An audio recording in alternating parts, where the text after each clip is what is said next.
Hello, everyone. Welcome to Support Someone Saturday. I am so excited to be here today with Addie Murphy, and she is the USA coordinator for Mission Possible. How are you doing, Addie? I'm good, thanks. How you doing? I'm doing well. I'm so excited to be on here. It's sunny out in Chicago, and we've had a deep freeze, and so I'm thankful for warmer weather this spring. Awesome. Yep. Yeah. It's And a you live warm in a day here beautiful in place.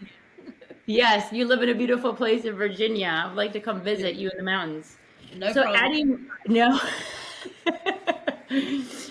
Addie Murphy is originally from the UK. The UK, she emigrated to the USA when she was 20 years old, and she is passionate about taking the message of the gospel to the far ends of the earth. So she traveled to Russia as a short-term missionary for the first time in 2000, and she returned at every opportunity.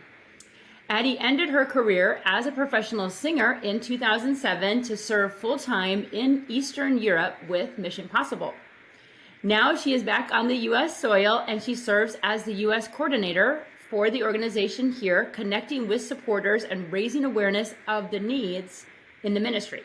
So as we mentioned, Addie lives in Winchester, Virginia with her husband, Bo, her daughter, Riley, and her dogs, Dixie and Tucker. So welcome, Addie, and I'm so thankful that we could come on today because you guys are doing some amazing things, and I'm looking forward to hearing all that you're doing through Mission Possible, and I have such a heart to help people in need, and that's kind of why I started Support Someone Saturday. So I look forward to hearing about your programs. And I'll have to mention, Addie and I talked on the phone. We had an old-fashioned phone call. So weird, right? Usually we text, email. And Leslie Merrill introduced us. So Leslie and Daryl pastor Christian Life Church in Mount Prospect, Illinois, and I went to Christian Life College, so there's a connection there. And thank you, Leslie, for the intro. So Addie, tell us all about Mission Possible. How did it get started, and what is your mission? Yeah, thank you. So Mission Possible started in 1974, so the year before I was born. And at that point, Eastern Europe was behind the Iron Curtain and in a communist regime. And when I talk about Eastern Europe, I'm talking about Russia, the former Soviet Union, Bulgaria, Albania, Ukraine, Armenia. There was a whole bunch of countries that were under that Soviet regime. But those countries I mentioned are the countries that we work in today. But there was a whole network of underground believers because under that regime, you were not allowed to be Christian. You weren't allowed to have Christian literature like the Bible or any kind of educational material.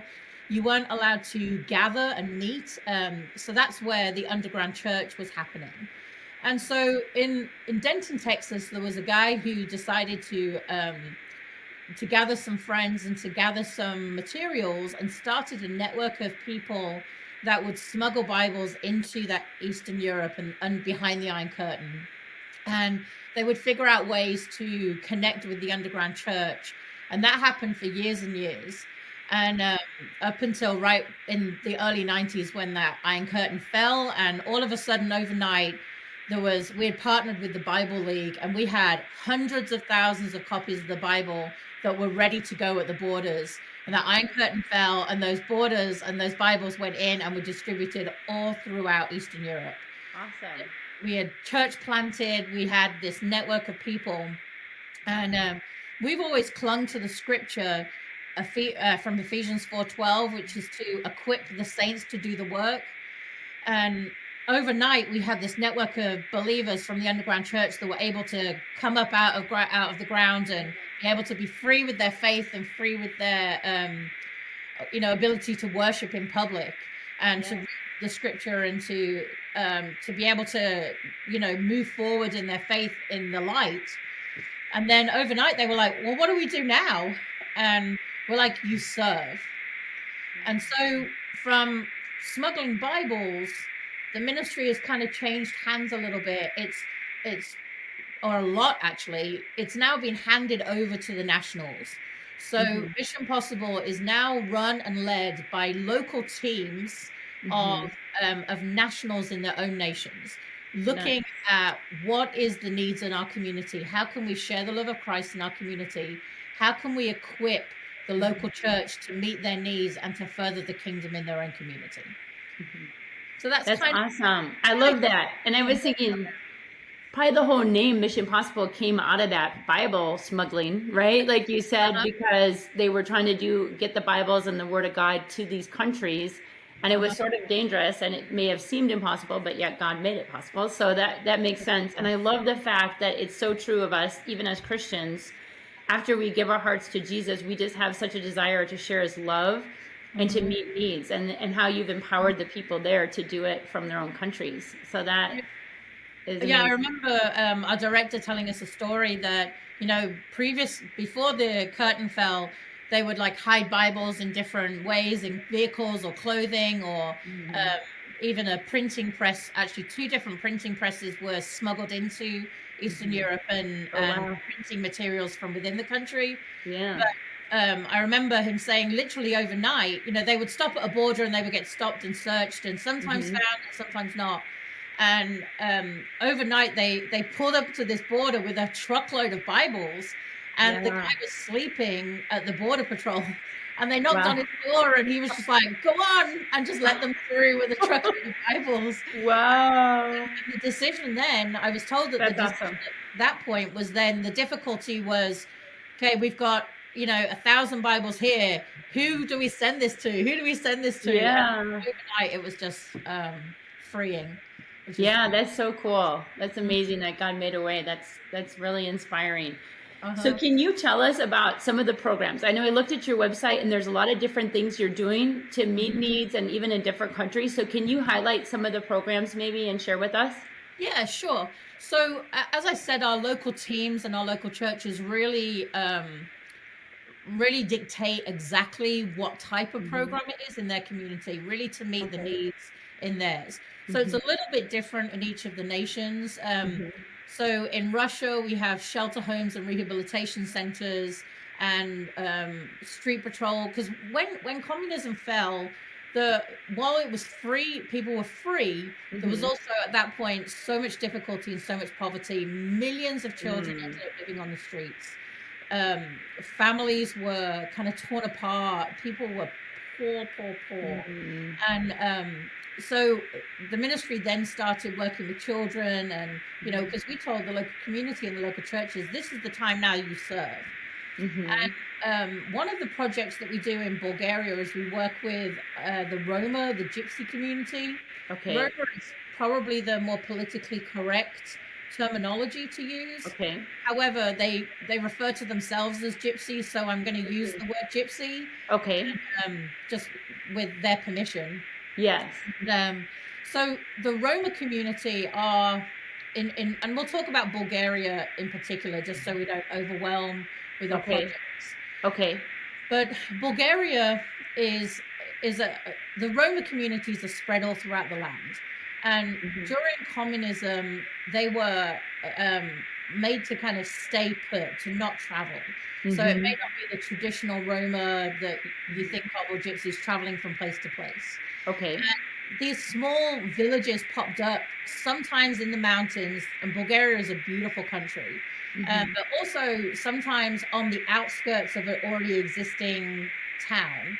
Hmm. But the government or the local communities do not support the gypsy community. So Okay. they're often left with no running water. They're often left with no healthcare facilities, no electrical, no ability to have healthcare or any. They're kind of like on the outside of the society. They're thought Hmm. of as low kind of class, and for not all, but many, they are Hmm. thought of as uneducated, especially the ones living in these slums. There's trash everywhere. The housing is very, very poor. You would Mm. kind of relate to them as shacks. And Okay. so we have partnered with these villages and um, and tried to really work on obviously bringing Christ to the community, but also helping them with food supplies and parenting skills and everything and things like That's that, and good. just Yeah. building a church in their community. Hmm. So one of our projects is called the Baby Box Project, and we're so excited about that. And we Hmm. piloted this program in Bulgaria but it's also now in our other nations in Russia and Ukraine and Albania. And it kind of looks like this. I'll show you a picture. This is Okay. Danielle, one of our team members, and this is an actual baby box. And this is one of our recipients and her new Nice. baby. Awesome. Yeah, in Bulgaria, in the Roma community, it's very common for this particular lady. Her name is Sneza. I might be saying that wrong. It's a Bulgarian name. Okay. Um, she was actually taken from her village as a young girl and sent to another village to marry a man Okay. without her permission. It's often common in their community. It's also common for a girl to be as young as 14, sometimes 13, sometimes 12, to be married off Okay. to a man, and then to have a lot of children, to live in a shack sometime with the older families. And Okay. we realized that these mothers were just kind of left out with no training, no partnership, no mentorship. And it was a way for us to get into these communities to be able to help them in their need. So we provide these baby boxes, and there's some baby supplies in there, and some educational materials, and some bottles, and some clothing, and so it's just a gift. But the baby box would be kind of the cherry on top of the ice cream sundae for this program. It's really about education and mentorship, and a way for us to share the love of Christ with these young moms. And last year we gave out hundreds of baby boxes in all different villages. And so that is it's really the key for us to get into these communities and to share Christ and to really help them on a practical level, these young moms who really know nothing. You can Sure. I hear women here who say when they have babies that they get to take this baby home and know nothing, but we have so many resources and they have no or little resources. I can't imagine. I think that's wonderful. It's like really meeting the practical need and giving them hope, right? And then, like you said, building that relationship, because that's so important. They need the support and the mentoring and knowing someone's caring, and then those people could start praying and just being available. And so it's such a beautiful picture, of just showing the love of God. So I think that's an awesome idea, especially if you think of babies are so vulnerable. They literally need things to survive, right? We all do, but so. Right. And these babies are going to homes that, do not have running water, and they don't have ways to, or very, very few have running water, they don't have the means like we do, or the ability to care for their, and they love their children. Yes. These women love their children, and they want to do the best. So they're open and able to learn, and we're able to bring that to them.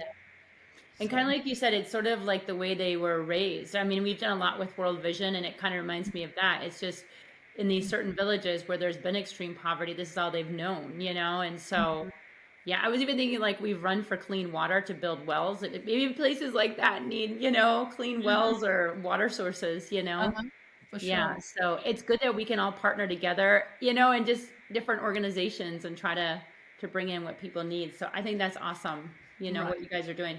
So say someone is watching right now and they want to support what you're doing at Mission Possible, and they have a heart for Bulgaria or Eastern Europe, the countries you mentioned, and they want to get involved. How can they do that? What's the best way to get in touch with you?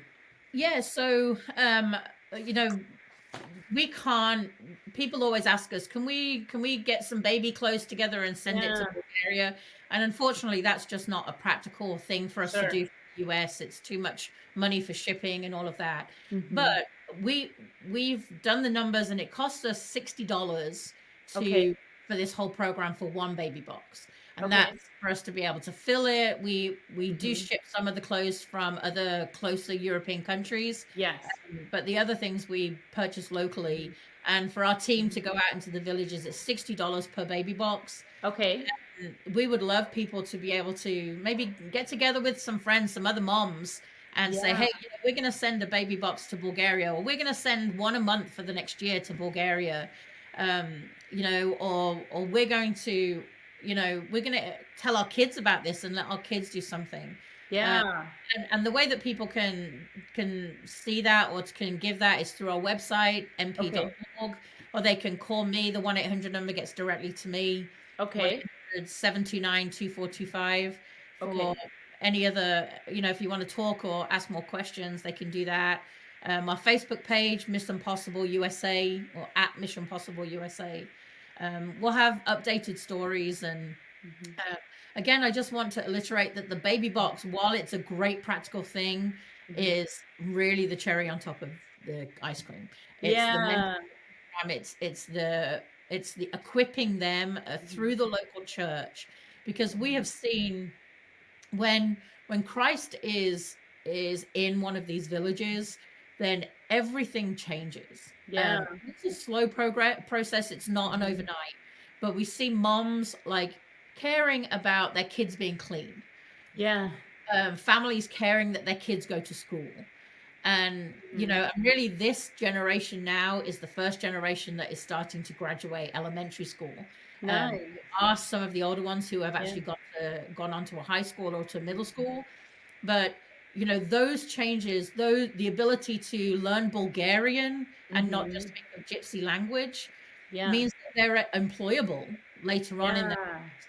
So when the church is in when we've planted a church in these villages and work with these families, it's it infiltrates throughout the whole community, and it changes in Yes. long term ways, and just not an overnight solution. Yeah, I totally get what you're saying. It's like changing their whole lifestyle. It's the way they've always learned, and if you come in there and you stick with them for the long haul, it's like you can really transform their society, really the way they've lived. And yeah. Right, and not taking away their culture, you know, Sure. but giving them hope for tomorrow, uh, Yes. not through us, but through hope in Christ. You know, Yes. that gives you the ability to dream about tomorrow and not just think about where is the next meal coming from, or Yes. it doesn't really matter if my child runs around with, you know, no way of getting a job when they're older other than working Yes. for those fields, or it gives them a hope. And um Yes. yeah, that makes sense. Yeah, it reminds me of that Jeremiah 29:11. For I know the plans I have for you, plans to prosper you, not to harm you, to give you a future and a hope. So it's kind Hmm. of like you're helping them to live their best life. That's what I thought of. So like you said, not changing, their ways or their culture or their, things like that, but it's just giving them a better life, and Yeah, yeah, empowering them. that's right. And I love what you said through the local church. So it's like the local people that are even bringing and building the relationships and delivering the baby boxes. Yeah, That's so awesome. if I've got Go ahead. seconds, like this, so this girl Schnezler, she was and this is our newsletter. This is another thing you can, on our website, you can sign up to receive Hmm. this. We either have this kind of hard copy that goes out 6 times a year, Yeah. or it's Okay. in digital form on our website as well, or we can send those to Yes. an email. You can subscribe on our website, at mp.org. But Schnezler, so she actually was in a village that already had a church and had grown up in the church, but then she was Yes. taken from her village and put into this, sent to marry this man that she'd never met, and taken to this village, and that family were not Christians and were not believers. And she really struggled Okay. with that when she was a young lady, a young girl, and she struggled a lot. But there was another family member, um, and who had taken her to the local church, and she found that new community in that little local church. And when we say church, you have to really get out of kind of an American mindset or a Eastern Yeah. Western mindset, and think of this church as a small building that's maybe Yes. 15 feet by 15 feet with Hmm. plastic chairs. And but the church is the real church Hmm. with the people in it, Yeah. right? It's not the building. Yes. But think It's of about it, the community. Yes. Yeah. community. So Hmm. she had met and then started going to this little church community in the new Yeah. village, and now she is serving other women in that community, as she Hmm. as she's made that commitment to faith. And um this has been one of the stories that you can find her story more on our website as well. Nice. Uh, Yeah, thing. so I was going to ask you about a success story. So thank you for sharing that. Is there anything else that comes to mind that you want to share? Any other stories or ways that you've seen God move? You know, you'd asked me that question when we had our phone conversation, which I'm so Yeah. happy about. So And many. there are so many individual Mhm. stories Yeah. that it's hard to pick out one. You know, Hmm. when I was spending my time in Russia, there was a girl that I was connected with called Diana in Russia, Yeah. and she started out life as a street kid in Russia, Hmm. and ended up coming through a series of events, coming to live in our shelter home in Hmm. Moscow. And she when I think about our work and my time overseas, being over in Russia, she's the person that comes to mind Okay. most. From going from a street kid who had a parents with addiction, and who had gone into alcoholism during Mm. before the communism, and she had ended up living literally in a park, and becoming a member of a street gang, to living Yeah. in our shelter home. She went through school and was educated, and actually ended up marrying one of the guys who had been through our program, our rehabilitation program. Nice. And they're now living in California, or actually Wow. Oregon. They moved from California to Oregon now, and are raising a family there. And I just think of where she Wow. came from and where she is now. She's Wow. expecting her fourth baby right now. That's Um, awesome. That's you really know, cool. only through God Yes. could God, heal her heart enough to go Hmm. from living on the streets. And when I say living on the streets as a child, she was 7, 8, 9 years old, Mm. to now being a mom of 4 and living in California. Yeah. Her and her husband were in ministry in California, and Yeah. only through God. But there's just Oh, yes. so many That's stories awesome. like that. That's so cool. Just the transformation, like you said, it's like that's just like a miracle for her to Mhm. overcome everything and to, yeah, just be plucked out of that and live such an amazing life and helping others. That's really inspiring. Thank you for sharing that. You're So, we welcome. talked a little bit about the pandemic happening, it's kind of still, we're coming out of it, but it's still, affecting things around us. So how has, COVID-19 affected Mission Possible? So we've had, there's a couple of different ways of looking at this, where, we've had a couple of team members who have had COVID, who have been hospitalized, but we've had nobody on a personal level in our team that has been, who has died or passed away from COVID. But when Okay. you look at it from a ministry Hmm. level, Hmm. actually, it has increased our work Hmm. tremendously. Okay. And part of the reason for that is that the need is so much greater. Hmm. So, in Bulgaria, back to the Roma community, in the summers, almost all of the Roma community in the villages work out in the fields. So they're collecting roses are a high agricultural crop Oh, in yeah. Bulgaria. And so they're out in the rose fields and they're gathering the roses, and Wow. they're working that, and that's how they get their money to survive through the winter. And Okay. so all of that work has been closed. They've had to stay in their Oh. villages. And Mm. so they've been so hungry. So we've Mm. actually had the ability to put together food packages and deliver Good. those food packages. But that's also allowed us to get into other villages that we were Yeah. previously close to us, that they wouldn't Okay. allow us to come in. So Wow. so it's actually been an open door for us ministry wise, Yeah. especially down in the Bulgaria geographically Hmm. borders Turkey, Yes. on one of the borders. So it's really a gateway country between the Christian Hmm. and the Muslim world. And Okay. a lot of those Roma villages that are Yeah. living near the border would identify as being Turkish Muslim. And so we've really been able to work in those communities where previously they were closed to us. And Wow. That's we're awesome. excited about having that door open now, and then we'll see where that goes and where God takes that. So he's used it for good. Yes, I agree. It reminds me that God will work all things together for good. And I feel like in our lives too, with Eric and I just doing live events, he has a production company.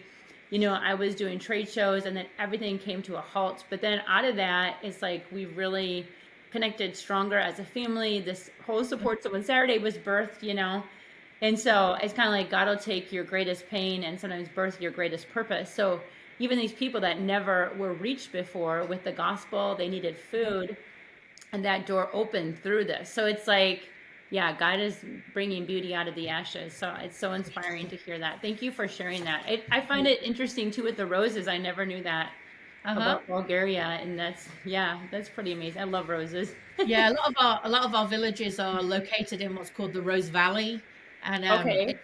Bulgaria is a geographically stunning, beautiful Yeah. country with mountains Mm-hmm.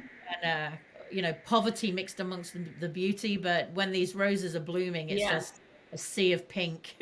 I'll advise somebody to That's Google awesome. rose fields in Yeah, Bulgaria. I'm gonna look it up now. Yep.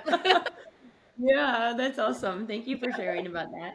You're So welcome. I know you mentioned before, but can you tell us again if people want to either say donate, maybe they Uh-huh. want to, sponsor a baby box, they want to get Uh-huh. in touch with you about how they can support the work you're doing at Mission Possible. Can you share with us the contact info and I'll put it up.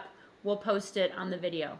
Okay, so a lot of stuff can be found at our website, which is MP, so missionpossiblemp.org.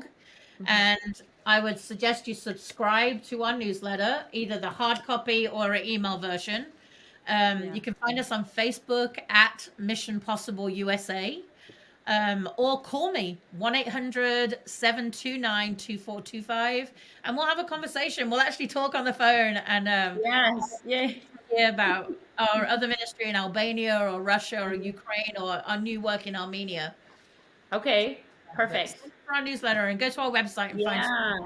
And for Thank- donating, mp.org/give, or go to the Okay. website mp.org and just find it there at the give. Yeah. Thank you so much, Addie. Thank I you. wanted to say thank you. Yeah. Anything else you want to add here at the end? No, I'm good. Just thank you so Okay. much for the opportunity. And, we'll be praying for you and your work. And thank you for shining light on people serving. You're welcome, Addie. Such a pleasure to have you here today. Thank you for Thank joining you. me. Yeah, and thank you all for joining us. Anyone, everyone that's been watching and listening to Support Someone Saturday today, I want to just say thank you. Make sure you check out the work of Mission Possible.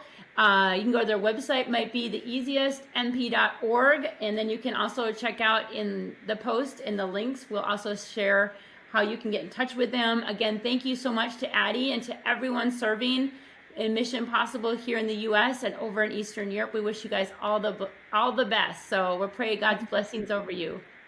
Thank you. Thank you, Thank you. everyone. Thank you. Have a happy Saturday, everyone. God bless. Bye.